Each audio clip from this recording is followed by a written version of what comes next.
Hi friends, welcome to Murthy maths and English channel. Friends, అందరికీ ముందుగా స్వాతంత్ర దినోత్సవ శుభాకాంక్షలు. ఫ్రెండ్స్, మనం ఈరోజు సింథసిస్ ఆఫ్ సెంటెన్సెస్ టాపిక్లో రెండు సింపుల్ సెంటెన్స్లని యాడ్వర్బ్ క్లాజ్ను ఉపయోగించి ఏ విధంగా కాంప్లెక్స్ సెంటెన్స్గా ఫామ్ చేయాలనేది నేర్చుకోబోతున్నాం. ఆల్రెడీ నౌన్ క్లాజ్ను ఉపయోగించి యాడ్జెక్టివ్ క్లాజ్ను ఉపయోగించి చెప్పుకున్నాం. ఈరోజు యాడ్వర్బ్ క్లాజ్ను ఉపయోగించి ఒక కాంప్లెక్స్ సెంటెన్స్ని ఏ విధంగా ఫామ్ చేయాలనేది నేర్చుకోబోతున్నాం. ఓకే ఫ్రెండ్స్, ఇక్కడ యాడ్వర్బ్ క్లాజ్ అంటే ఎంతమంది నేను యాడ్వర్బ్ క్లాజ్ సంబంధించి గతంలోనే ఒక వీడియో చేయడం జరిగింది. ఆ వీడియో యొక్క లింక్ డిస్క్రిప్షన్లో పెడతాను, లేదంటే ఎండ్ కార్డ్స్లో కానీ ఐ కార్డ్స్లో కానీ పెడతాను, చూడండి. This is a subordinate clause. Adverb clause అనేది subordinate clause. It works as an adverb. అది కూడా యాడ్వర్బ్గా పనిచేస్తుంది. అయితే ఇక్కడ ఏ విధంగా ఫామ్ అవుతుందంటే ఒక మెయిన్ క్లాజ్ ఉంటుంది, నెక్స్ట్ సబార్డినేట్ కంజంక్షన్ నుండి పక్కన సబ్జెక్ట్ ప్లస్ వెర్బ్ ఉంటుంది. అంటే ఇదంతా కలిపి ఒక సబార్డినేట్ క్లాజ్. ఓకేనా? ఒక మెయిన్ క్లాజు, ఒక సబార్డినేట్ క్లాజ్ ఉంది కాబట్టి దాన్ని కాంప్లెక్స్ సెంటెన్స్ అంటాం. అందులో సబార్డినేట్ కంజంక్షన్ ఉంటుంది. ఇప్పుడు ఈ సబార్డినేట్ కంజంక్షన్లో మనకి కొన్ని ఉన్నాయి. ఆ కంజంక్షన్ ఉంటేనే అది యాడ్వర్బ్ క్లాజ్ అవుతుంది అనమాట. ఇక్కడ సబార్డినేట్ కంజంక్షన్స్ అనేవి కొన్ని ఉన్నాయి, వాటితో పాటు ఒక క్లాజ్ పక్కన ఉంటేనే అది యాడ్వర్బ్ క్లాజ్ అవుతుంది. సో సబార్డినేట్ క్లాజులు అనేవి మూడు రకాలు: noun clause, adjective clause, adverb clause. మరి యాడ్వర్బ్ క్లాజ్ ఎప్పుడు అవుతుందంటే ఇక్కడ కొన్ని సబార్డినేట్ కంజంక్షన్స్ వస్తాయి. ఓకేనా? అవి వచ్చి పక్కన సబ్జెక్ట్ వెర్బ్ ఉంటే ఆ క్లాజ్ ఏమవుద్దంటే, ఆ సబార్డినేట్ క్లాజ్ ఏమవుద్దంటే యాడ్వర్బ్ క్లాజ్ అవుతుంది అనమాట. ఓకేనా? చూద్దాం. అయితే ఆ సబార్డినేట్ కంజంక్షన్స్ అనేవి అంటే ఉంటే ఇక్కడ మనం ఏంటనుకున్నాము, యాడ్వర్బ్ క్లాజ్ అన్నాం కదా. ఆ యాడ్వర్బ్ క్లాజ్ అనేది మనకి వేటికి తెలియజేస్తుంది అంటే టైంని, ప్లేస్ని, రీజన్ని, కండిషన్ని, కంపారిజన్ని, కాంట్రాస్ట్ని, రిజల్ట్ని, పర్పస్ని, మేనర్ని తెలియజేస్తుంది. వీటి గురించి గతంలోనే యాడ్వర్బ్ క్లాజ్లో క్లియర్గా చెప్పడం జరిగింది. ఈ విధంగా యాడ్వర్బ్ క్లాజ్ అనేది వీటి గురించి మాట్లాడుతుంది ఎక్కువ. Time, place, reason, condition, comparison, contrast, result, purpose, manner. ఓకేనా?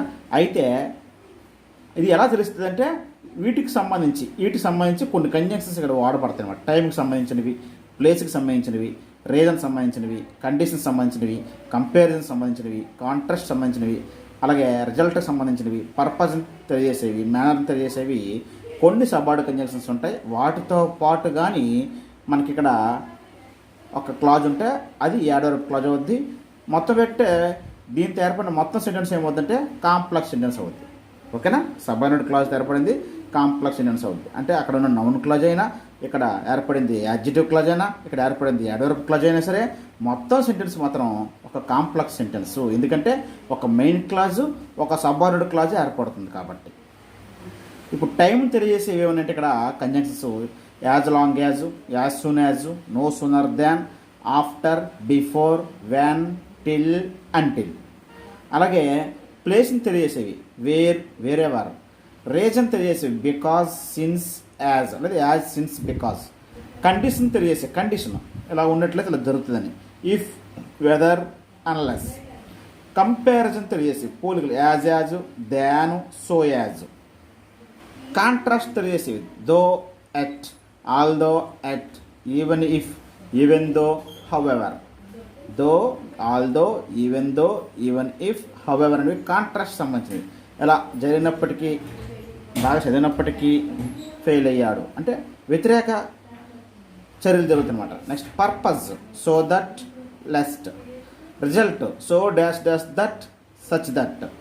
అలాగే మేనర్ తెలియజేసేవి as if, as though, as if, as though అనేవి మేనర్ తెలియజేసే కంజంక్షన్స్, సబార్డినేట్ కంజంక్షన్స్ ఇవి ఫ్రెండ్స్. ఓకేనా? ఇప్పుడు ముందుగా టైంకి సంబంధించి ఏ కంజంక్షన్స్ వస్తాయి, అలాంటి సెంటెన్స్ని రెండు సింపుల్ సెంటెన్స్ ఇస్తే ఏ విధంగా కాంప్లెక్స్ సెంటెన్స్ని మనము సింథసిస్ చేయాలనేది ఇక్కడ నేర్చుకుందాం ఫ్రెండ్స్. సో టైంకి సంబంధించి ఇక్కడ మనం మెయిన్ క్లాజ్ని వెన్ అని కానీ, హౌ లాంగ్ అని కానీ ప్రశ్నిస్తే యాడ్వర్బ్ క్లాజ్ మనకు వస్తుంది ఆన్సర్. మెయిన్ క్లాజ్ని వెన్, ఆ పని ఎప్పుడు జరిగింది, ఎంతవరకు జరిగింది అని ప్రశ్నిస్తే, హౌ లాంగ్ ప్రశ్నిస్తే వచ్చేదే యాడ్వర్బ్ క్లాజ్. అయితే ఇక్కడ టైంకి సంబంధించి మనము ఒక సంబంధించి రెండు సెంటెన్స్లని జాయిన్ చేసేటప్పుడు ఉపయోగించే కంజంక్షన్స్ ఏంటంటే no sooner than as well as, ఈ రెండు ఒకటే మీనింగ్. బిఫోర్ ఆఫ్టర్ యూసేజ్ ఒకటే కానీ కొంచెం వేరు, అదే బిఫోర్ ఆఫ్టర్ ఒకే మోడల్ వస్తాయి. వెన్, వైలు, అలాగే till, until, as long as, ఈ మూడు ఒకటే సందర్భంలో ఉపయోగిస్తాం టైంకి సంబంధించి. ఇవన్నీ కూడా సబార్డినేట్ కంజంక్షన్స్ దేని తెలియజేస్తాం టైంని. ఇవి మోస్ట్ ఇంపార్టెంట్ అన్నమాట. సారీ ఫ్రెండ్స్, ఇక్కడ no sooner than as soon as అండి, యాజ్ వెల్ యాజ్ కాదు, యాజ్ సూన్ యాజ్, ఈ రెండు ఒకటే మీనింగ్. అయితే ఇప్పుడు వీటిని ఉపయోగించే విధంగా మనము రెండు సింపుల్ సెంటెన్స్లు ఇస్తే ఒక కాంప్లెక్స్ సెంటెన్స్ ఫ్రేమ్ చేస్తుంది. ఎగ్జాంపుల్ చూద్దాం ఫ్రెండ్స్.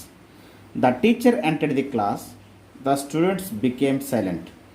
టీచర్ క్లాస్లోకి ఎంటర్ అయ్యారు, స్టూడెంట్స్ వెంటనే సైలెంట్ అయిపోయారు. ఈ విధంగా ఒక పని జరిగిన వెంటనే ఇంకొక పని జరిగితే ఒకటి ఎర్లియర్ యాక్షన్, ఒక లేటర్ యాక్షన్. ఇంతకుముందు నేను గతంలో నా ఛానల్లో join the sentences with no sooner than, as soon యాజ్తో కలిపి మీకు వీడియో చేస్తున్నాను. అందులో చాలా ఎగ్జాంపుల్స్ చెప్పాను, ఓకేనా? అది చూస్తే మీకు ఈ టైప్ ఈ మోడల్ ఎగ్జాంపుల్స్ అన్ని మీకు అక్కడ ఎక్కువ కవర్ అవుతాయి. అందుకే డిస్క్రిప్షన్లో లింక్ పెడతాను, ఒకసారి ఆ వీడియో కూడా మీరు చూడండి. అప్పుడు no sooner than, as soon as రెండింటితో కలిపి మీకు కంప్లీట్గా అవగాహన వస్తుంది, ఓకేనా? వీటిని నేను 10th క్లాస్ స్టూడెంట్స్ దృష్టిలో పెట్టుకుని ముందే చేశాను ఈ వీడియోని, ఒక సెపరేట్గా చాలా ఎగ్జాంపుల్స్ చెప్పి. ఒక పని జరిగినట్టు ఇంకో పని, సక్సెసివిటీ ఆఫ్ యాక్షన్స్ అనమాట. అందులో ముందు జరిగేది ఏది, తర్వాత జరిగేది ఎర్లియర్ యాక్షన్, లేటర్ యాక్షన్ చూడాలి. అంటే టీచర్ రావడం అనేది ఇది ఎర్లియర్ యాక్షన్, ఇది ఒక సింపుల్ సెంటెన్స్. స్టూడెంట్స్ సైలెంట్ అవడం అనేది లేటర్ యాక్షన్, ఇది లేటర్ యాక్షన్, ఇది ఎర్లియర్ యాక్షన్, ముందు జరిగేది తర్వాత జరిగేది. అయితే ఇప్పుడు నో సూనర్ దాన్ కానీ యాజ్ సూన్ యాజ్ కానీ ఉపయోగించినప్పుడు ఎర్లియర్ యాక్షన్ ఏదందో దానికి ముందు నో సూనర్ అని పెట్టాలి, నో సూనర్ అని పెట్టాలి. లేటర్ యాక్షన్ ముందు దాన్ పెట్టాలి, ఓకేనా? లేటర్ యాక్షన్ ముందు దాన్ పెట్టాలి. ఇక్కడ ఎర్లియర్ యాక్షన్ కదా, కాబట్టి నో సూనర్తో స్టార్ట్ చేయండి. స్టార్ట్ చేసి ఇక్కడ నో సూనర్తో స్టార్ట్ చేసేటప్పుడు ఒక ఇంపార్టెంట్ కండిషన్ నేను ఆ వీడియోలో చెప్పాను ఇంతకుముందే. నో సూనర్ దాన్తో రెండు సెంటెన్స్ ఏ విధంగా జాయిన్ చేయాలనేది అక్కడ చెప్పాను. ఏంటంటే నో సూనర్తో రాసినప్పుడు ఇక్కడ ఉన్న వెర్బు పాస్ట్ టెన్స్లోనే ఉంటుంది. అయితే హ్యాడ్ ప్లస్ సబ్జెక్ట్ ప్లస్, ఇక్కడ సబ్జెక్ట్ హ్యాడ్ తర్వాత రాయాలి. No sooner had the teacher, had plus V3 ఇక్కడ రాయాలి. ఎంటర్డ్ ద క్లాస్, ఓకేనా? చూసారా, నో సూనర్ అని ఎర్లియర్ యాక్షన్ స్టార్టింగ్లో రాయాలి. అయితే ఇక్కడ ఉన్నట్టు యాజ్ టీచర్గా రాయకుండా had plus subject plus V3 రాయాలి. Had subject teacher, V3 entered. No sooner had the teacher entered the class. అప్పుడు ఎట్టాలంటే లేటర్ యాక్షన్ ముందు than the students became silent. అంటే టీచర్ క్లాస్లోకి ఎంటర్ అవ్వగానే స్టూడెంట్స్ సైలెంట్ అయిపోయారని అర్థం. ఈ విధంగా నో సూనర్తో వచ్చినప్పుడు had plus subject plus V3 రాయాలా ఈ ఎర్లియర్ యాక్షన్ని. లేదు దీన్ని ఇంకోలా కూడా రాయచ్చు డిడ్తో. ఏంటంటే no sooner did the teacher enter రాయాలి. Did plus subject plus V1, had plus subject plus V3 రాసినారైతే did plus subject plus V1 రాయాలి అక్కడ V1. No sooner did the teacher enter the class than the students became silent. రెండు ఒకటే. Had plus subject plus V3 రాసిన, did plus subject plus V1 రాసిన, right. Did plus subject plus V1, had plus subject plus V3. దీనినే మళ్ళీ as soon యాజ్తో రాయొచ్చు. Same రెండు meanings ఒకటే. As soon as simple ఏంటంటే ఎర్లియర్ యాక్షన్ ముందు as soon as పెట్టి రాసడమే, లేటర్ యాక్షన్ తర్వాత రాసడమే. As soon as the teacher entered the class, the students పెట్టి ద స్టూడెంట్స్ బికేమ్ సైలెంట్, ఓకేనా? యాజ్ సూన్ యాజ్తో ఈజీ. ముందు జరిగే పని ముందు యాజ్ సూన్ యాజ్ పెట్టి రాసడమే, తర్వాత యాజ్ ఈజీగా పెట్టి రాసడమే, సింపుల్.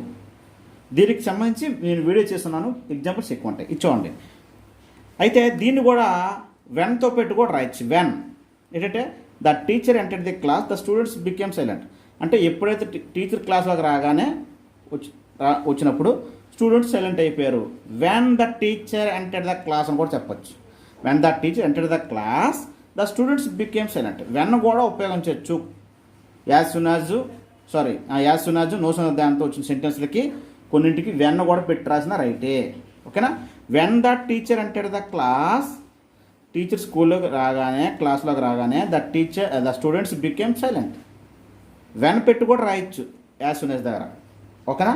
ఆ విధంగా కూడా మనం జాయిన్ చేయొచ్చు. అంతగా టైం తెలియజేస్తుంది ఎప్పుడు జరిగిందని. ఓకేనా. అంటే స్టూడెంట్స్ సైలెంట్ ఎప్పుడైపోయారు, టీచర్ క్లాస్లో రాగానే. ఎప్పుడైపోయారు అని క్వశ్చన్ ఇస్తే టైం అనే మీనింగ్ వస్తుంది కదా. కాబట్టి ఇది టైంకి సంబంధించినటువంటి మనం సబార్డినేట్ కంజంక్షన్స్ని ఉపయోగిస్తున్నాం. నెక్స్ట్ చూడండి. The thieves saw the police they ran away at once. దొంగలు పోలీసుని చూశారు. They ran away at once.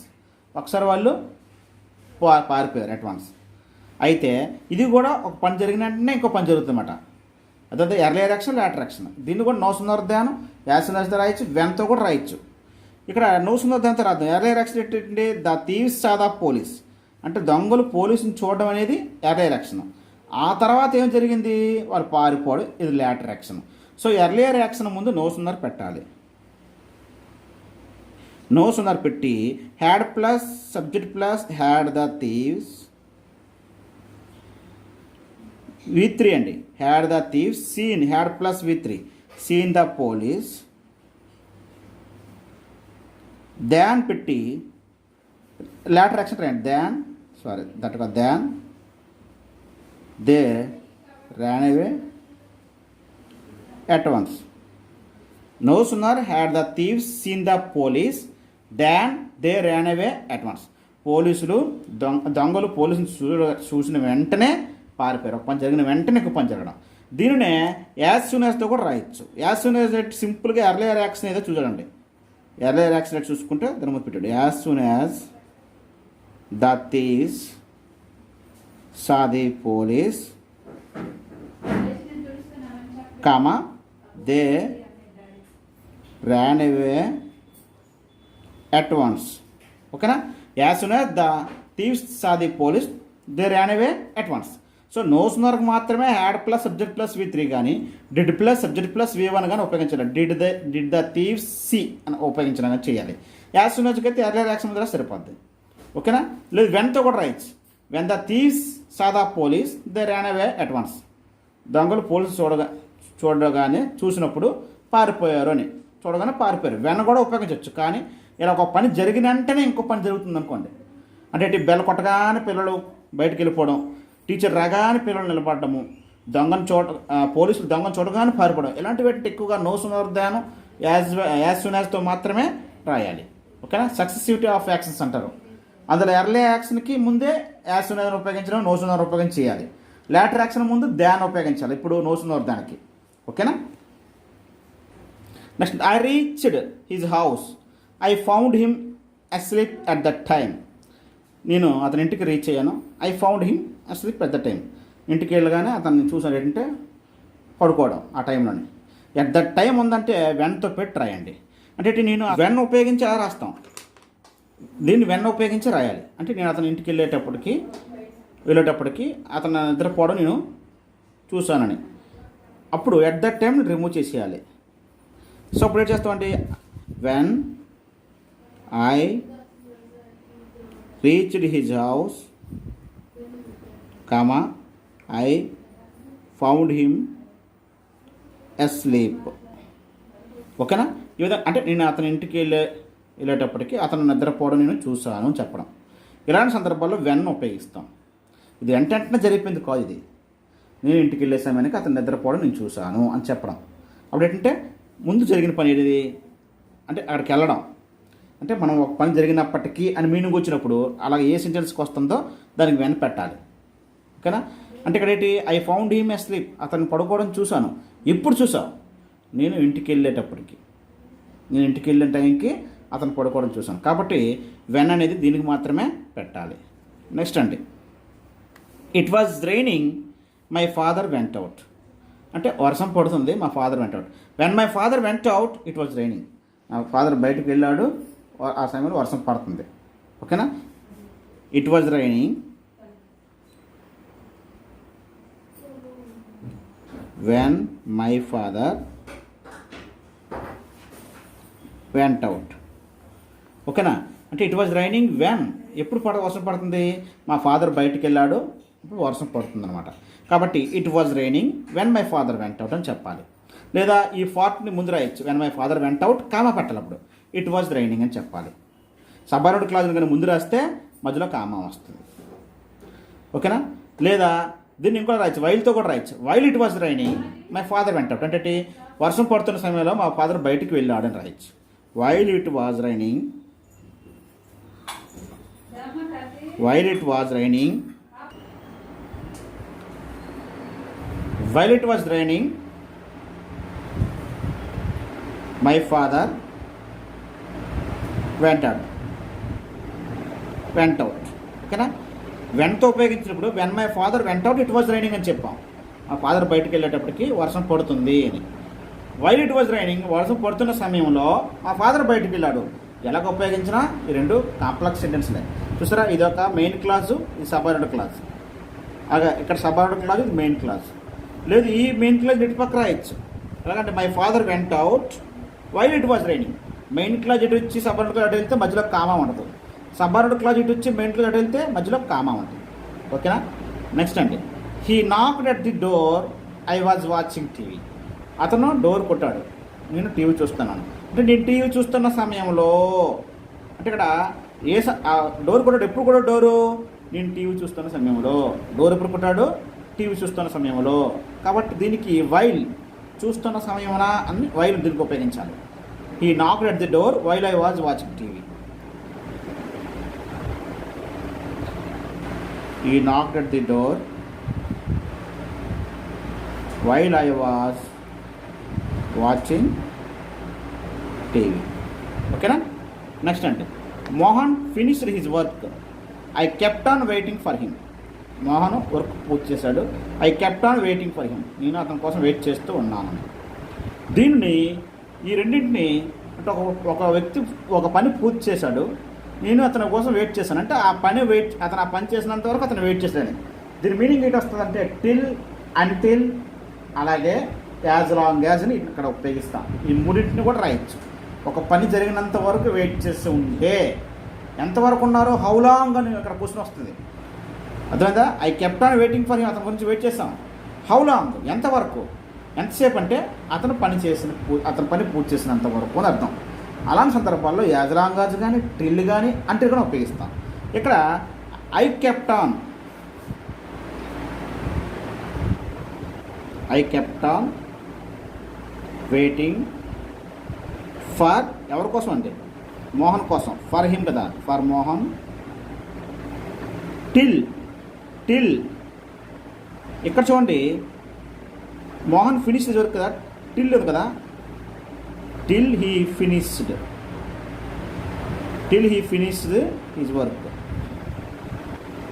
ఎందుకు ఇలాగ రాసామంటే చూడండి, I kept on waiting for Mohan, him అంటే Mohan, till he finished his work అంటే అతను పని పూర్తయినంత వరకు నేను వెయిట్ చేశానని చెప్పడం. ఓకేనా? నెక్స్ట్ అండి, దీన్నే అంటిల్ కూడా రాయొచ్చు. ఇక్కడ అంటిల్ కూడా రాయొచ్చు.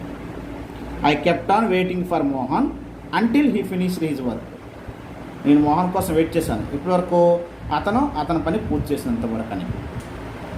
నెక్స్ట్ యాజ్ లాంగ్ యాజ్ ఎలా రాస్తాం? ఐ కెప్ట్ ఆన్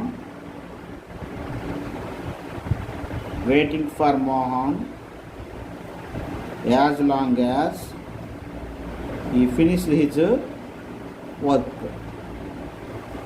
ఓకేనా? అతను పని చేసినంత వరకు, అతను పని పూర్తి చేసుకున్నంత వరకు నేను వెయిట్ చేస్తాను. ఈ మూడు ఒకే సందర్భంలో ఉపయోగిస్తాను. టైంకి సంబంధించి మనము సబార్డినేట్ క్లాస్ తయారు చేసినప్పుడు, ఒక కాంప్లెక్స్ సెంటెన్స్ ఫ్రేమ్ చేసినప్పుడు. ఓకేనా? మీనింగ్ తెలిసిపోతుంది మనకి. వెయిట్ చేయడం అనేది ఒక పని జరిగినంత వరకు ఇంకో వెయిట్ చేయడం. Till, until, as long as అంటే అది మీనింగ్. ఇప్పుడు చూద్దాం. I shall wait you complete your work. నేను వెయిట్ చేస్తాను, నువ్వు వర్క్ కంప్లీట్ చేయి అంటే ఎనతోటి నువ్వు కంప్లీట్ చేసినంత వరకు నేను వెయిట్ చేస్తానని చెప్పడం. అంటే ఐ షాల్ వెయిట్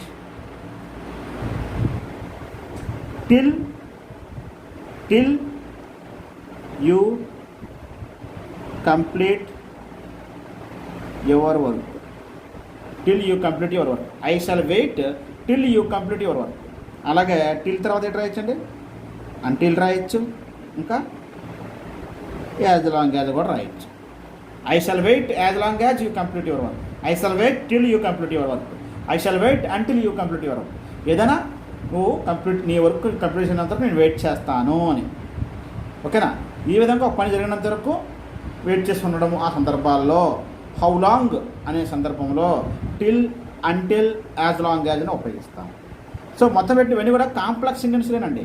ఒక మెయిన్ క్లాజు, సబార్డినేట్ క్లాజు. ఓకేనా? ఇది టైంకి సంబంధించండి. నెక్స్ట్ ప్లేస్కి సంబంధించి సబార్డినేట్ కంజంక్షన్స్ ఉపయోగించి ఏ విధంగా రెండు సింపుల్ సెంటెన్స్ని మనము ఒక కాంప్లెక్స్ సెంటెన్స్గా మారుస్తామంటే చూద్దాం. ప్లేస్ సంబంధించి వస్తుంది ఇక్కడ వేర్ ఒకటి వస్తుంది కంజంక్షన్, అలాగే వేర్ ఎవర్. ఓకేనా? వేర్ ఎవర్ కూడా ఒకటి వస్తుంది అన్నమాట, రెండు వస్తాయి. There is heavy rainfall there, there is heavy rainfall, there రైపన్ ఒకటే. Grapes will not grow at such a place, అక్కడ ఎక్కువగా వర్షం పడుతుంది. Grapes will not grow at such a place, at such a place అంటే గ్రేప్స్ ఎక్కడ పెరగవండి, ఎక్కడైతే వర్షం ఎక్కువ పడుతుందో అక్కడ.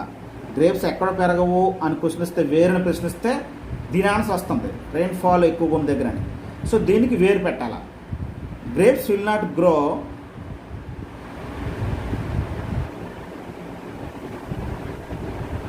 At such a place remove చేసేయండి. Grapes will not grow where there is heavy rainfall.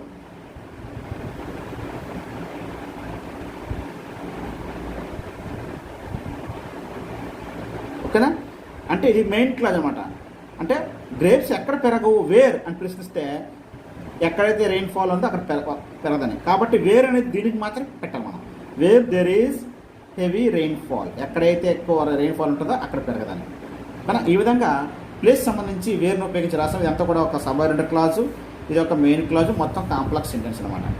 Next అండి, he lives at some place nobody lives there. He lives at some place nobody lives there. Nobody lives there అంటే ఎవరు నివసించరు అక్కడ. ఎక్కడ నివసించరు? అతను ఎక్కడ నివసిస్తున్నాడో ఆ ప్లేస్లో ఎవరు నివసించరు అని అర్థం. నోబడి లివ్స్ దేర్, వేర్ అని ప్రశ్నించాలి. కాబట్టి ఇది ఆన్సర్ వస్తుంది. కాబట్టి దీనికి వేరే పెట్టాలి. Nobody lives there where he lives, where he lives at some place remove చేసిన అవసరం లేదు. మరి nobody lives there where he lives, అతను ఎక్కడ నివసిస్తున్నాడో అక్కడ ఎవరూ నివసించరని ఈ విధంగా వేరును ఉపయోగించి రాస్తాం. I saw a place Shahjahan was buried there అంటే ఖననం చేయబడ్డాడు, అంటే అక్కడ అతన్ని సమాధి చేస్తారన్నమాట. షాజహాన్ని వాజ్ బురీడ్ దేర్, షాజహాన్ ఎక్కడ ఖననం చేయబడ్డాడు? ఐ సా ఏ ప్లేస్ అన్నాడు అక్కడ. నేను ఆ ప్లేస్ని చూశాను అంటే షాజహాన్ ఎక్కడ ఖననం చేయబడ్డాడో ఆ ప్లేస్ని చూశాను అని అర్థమైందా? కాబట్టి ఎలా రాస్తున్నాడు ఇక్కడ? Where Shahjahan was buried I saw place, లేదా ఐ సా ఏ ప్లేస్ ముందు రాయండి. I saw a place where Shahjahan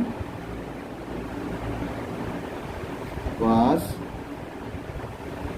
బురీడ్ there అవసరం లేదు. షాజహాన్ ఎక్కడైతే ఖననం చేశారో ఆ ప్లేస్ని నేను చూశానని అర్థం. ఓకేనా? ఈ విధంగా వేరుని పెట్టి రాశాను అన్నమాట. I saw a place, A place చూస్తే వేర్, ఎక్కడ చూసావు ప్లేస్ని? షాజహాన్ ఖననం చేయబడిన ప్లేస్ని చూశానని అర్థం. నెక్స్ట్ అంటే I was standing on the road, I was standing on the road my father left me there. నేను రోడ్డు మీద నిలబడి అలా ఉన్నాను, స్టాండింగ్లో ఉన్నాను. My father left me there, నేను అక్కడ వదిలేశాడు మా ఫాదర్. ఎక్కడ వదిలేశారు మా ఫాదరు? నేను ఎక్కడైతే నిలబడి ఉన్నానో అక్కడ వదిలేశారండి. కాబట్టి my father left me where I was standing on the road. My father, లేదంటే దేర్ బదులుగా దేర్ ఉన్న సెంటెన్స్లోనే వేరు పెట్టండి. సింపుల్గా దేర్ ఉన్న సెంటెన్స్లోనే తీసి వేరు పెట్టండి. వేరు ఇక్కడ ముందు తీసుకురండి. ఓకేనా? I saw a place where Shahjahan was buried. ఇక్కడ చూడండి, my father left me there, ఇది తీసేయండి. వేరు ముందు తీసుకోండి. Where my father left me, I was standing on the road where my father left me. లేదా దీని ముందు తీసుకురండి. Where my father left me comma I was standing there పెట్టిన ఒకటే. లేదా I was standing on the road రాయని ముందు. I was standing on the road. ఇక్కడ దేర్ దీంట్లో ఉంది కాబట్టి ఇక్కడ వేర్ని దీని ముందు పెట్టండి. వేర్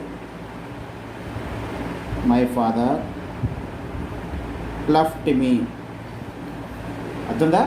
ఎక్కడైతే మా ఫాదర్ నన్ను విడిచిపెట్టాడో నేను అక్కడ అలా నిలబడే ఉన్నాను, స్టాండింగ్ ఉన్నాను. Gandhiji vent to many places, he was welcomed everywhere. Gandhiji చాలా ప్లేస్కి వెళ్ళాడు. వెళ్ళిన ప్రతి చోట అతనికి స్వాగతం పలికారు. ప్రతి చోట వేరెవర్, ఎక్కడికి వెళ్ళినా అని మీనింగ్ వస్తుంది. ఎవ్రీవేర్ అంటే వేరెవర్ అని రాయాలి, వేరెవర్ తీసుకోవాలి. ఓకేనా? గాంధీజీ వాజ్ వెల్కమ్డ్ వేర్ అంటే అతను ఎక్కడికి వెళ్ళాడో ఆ ప్లేసుల దగ్గర అతనికి స్వాగతం పలికారని అర్థం. కాబట్టి he was welcomed wherever, Gandhiji అని రాయండి స్టార్టింగ్లో. అవును రాయండి. Gandhiji was welcomed wherever he went to many places. ఏ ప్లేస్కి వెళ్ళాడో ఆ ప్లేస్ల వద్ద అతనికి స్వాగతం పలికారని. ఈ విధంగా వేరెవర్ని ఉపయోగించి రాసాం. ఓకేనా? ఎవ్రీవేర్ ఉన్న సెంటెన్స్లో ఉందంటే వేరెవర్ ఉపయోగించాలి. కానీ ఆ వేరెవర్ అనేది ఎవ్రీవేర్ సెంటెన్స్లో ఉండదు, ముందు సెంటెన్స్కే పెట్టాలి. Wherever wherever he went to many places, Gandhiji was welcomed. లేదా Gandhiji was welcomed wherever he went to many places. స్టార్టింగ్లో రాసాం కాబట్టి గాంధీజీ అనే నౌన్ ఉపయోగించాం, దాన్ని రిపీట్ చేసి ఇక్కడ హీని పెట్టాం. ఓకేనా? Gandhiji was welcomed wherever he went to many places అని ఉపయోగించాలి. ఎవ్రీవేర్ ఉందని చెప్పి ఇక్కడ వేరెవర్ పెట్టి దీని ముందు పెడితే తప్పు. ఓకేనా? అతను ఏ ప్లేస్లో వెళ్ళాడో ఆ ప్లేసుల వద్ద అతనికి స్వాగతం పలికారని చెప్పాలి. ఓకేనా? కాబట్టి Gandhiji was welcomed wherever he went to many place చెప్పాలి. అయితే ఇక్కడ దేర్ వచ్చినప్పుడు మాత్రం దేర్ ఉన్న సెంటెన్స్లోనే వేరుని ముందు తీసుకొచ్చి రాయండి. చాలా వరకు ఈ విధంగానే వస్తుంది. వేరుకి మాత్రం, వేరెవరికి మాత్రం ఎవ్రీవేర్ తీసి వేరెవర్ పెట్టాలి. అయితే వేరెవర్ అనేది ఇక్కడ మీరు మీనింగ్ బట్టి పెట్టాలి. ముందు సెంటెన్స్కి మ్యాక్సిమం వేరెవర్ వస్తుంది. ఓకేనా? Wherever he went to many places వచ్చింది చూసారా? Wherever he went to many places, Gandhiji was welcome. Okay friends, ఇది ఫ్రెండ్స్ టైంకి ప్లేస్కి సంబంధించి యాడర్ క్లాజుల్ని ఈ విధంగా మనము ఆల్రెడీ గతంలో కొన్ని నేను చెప్పాను. నో సూనర్ దాన్ తోటి, అలాగే యాజ్ సూన్ యాజ్కి చెప్పాను. ఓకేనా?